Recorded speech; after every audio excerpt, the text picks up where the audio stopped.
আসসালামু আলাইকুম। সুপ্রিয় অষ্টম শ্রেণীর শিক্ষার্থী, আশা করছি তোমরা সবাই ভালো আছো। আজ আমি তোমাদের বাংলার প্রথম কবিতা অংশ থেকে মানব ধর্ম এই কবিতার গুরুত্বপূর্ণ বহু নির্বাচনী প্রশ্ন এবং উত্তর নিয়ে আলোচনা করব। লালন শাহ কতটি গান রচনা করেছিলেন? সহস্রাধিক। মানব ধর্ম কবিতায় প্রকাশ পেয়েছে কবির মনুষ্যত্ববোধ। ব্রাহ্মণ চণ্ডাল চামার মুচি, এক জ্বলে হয় সবার ছুচি।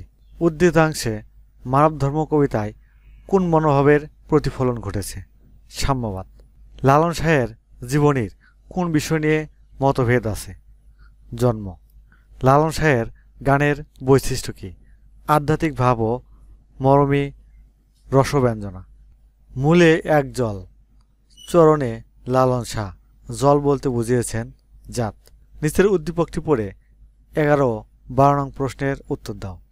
সবার উপরে মানুষ সত্য, তাহার উপরে নাই। উদ্দীপকটিতে মানব ধর্ম কবিতার কী প্রকাশ পেয়েছে? মানুষের মহিমা ঘোষণা। যে দিক থেকে উদ্দীপকটিকে মানব ধর্ম কবিতাটির মূল সুর বলা যায়: 1 নম্বর ধর্মের ভেদাভেদ, 2 নম্বর অসাম্প্রদায়িকতা, 3 নম্বর মনুষ্য ধর্ম। নিচের কোনটি সঠিক? সঠিক উত্তর গ, 2 এবং 3। নিচের উদ্দীপকটি পড়ে 13-14 নং প্রশ্নের উত্তর দাও।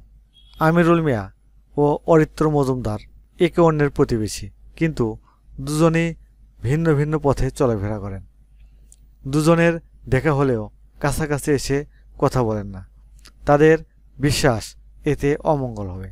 উদ্দীপকের আমিরুল মিয়া ও অরিত্র মজুমদারের আচরণ এবং চিন্তাধারার বিপরীত অবস্থান কোন কবিতায় মেলে? মানব ধর্ম। উক্ত কবিতায় রয়েছে: 1 নম্বর ধর্মীয় সম্প্রীতির আহ্বান, 2 নম্বর জাতিভেদ না করার শিক্ষা, 3 নম্বর মানবতা জাগরণের প্রত্যাশা। নিচের কোনটি সঠিক? সঠিক উত্তর ঘ, 3টি সঠিক। মূলে এক জল, সে যে ভিন্ন নয়। চরণের পূর্বের চরণ কোনটি? গঙ্গায় গেলে গঙ্গা জল হয়। লালন জেতের ফাতা 7 বাজারে বিকিয়েছেন কেন? গুরুত্বহীন বলে। সবার উপর মানুষ সত্য, তাহার উপর নাই। এই মনোভাবের ধারক কবিতা কোনটি? মানব ধর্ম।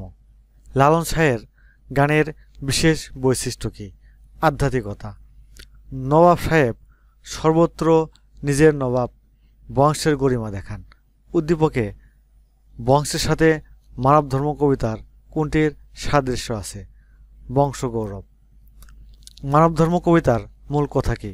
মনুষ্য ধর্ম। মানব ধর্ম কবিতার স্তবক সংখ্যা কয়টি? 4টি। গঙ্গা জল হিন্দুদের কাছে কিসের প্রতীক? পবিত্রতার। লালনের মতে মানুষের জন্য ক্ষতিকর হল কূপের জল, জাতের বড়াই, বংশ কৌলীন্য। সঠিক উত্তর গ, 2 এবং 3। জন্মিলে মরিতে হবে, অমরকে কোথায় কবে? উল্লেখিত চরণদ্বয়ের প্রকাশ পেয়েছে।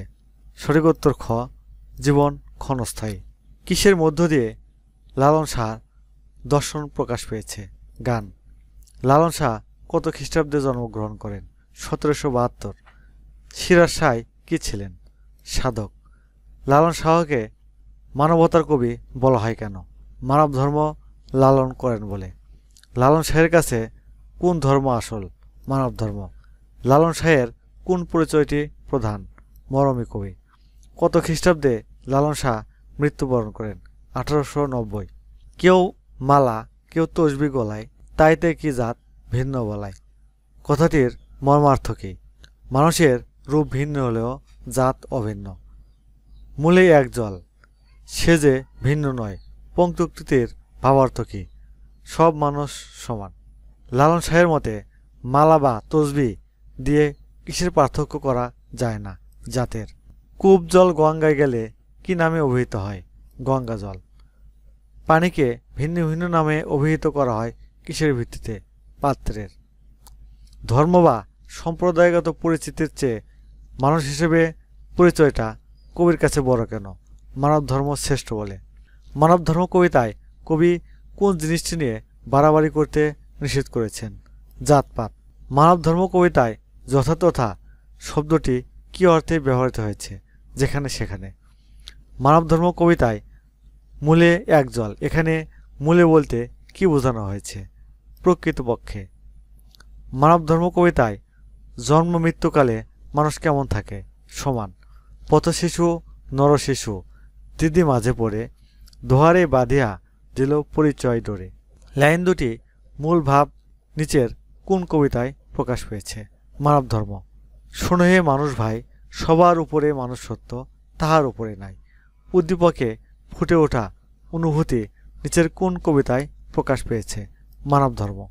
সুপ্রশিক্ষার্থী, আজ তাহলে এখানে শেষ করছি। আগামী পর্বে আমরা মানবধর্ম কবিতার আরও বেশ কিছু বহু নির্বাচনী প্রশ্ন এবং উত্তর নিয়ে আলোচনা করব।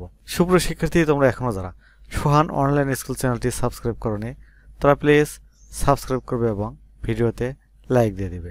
আল্লাহ হাফেজ।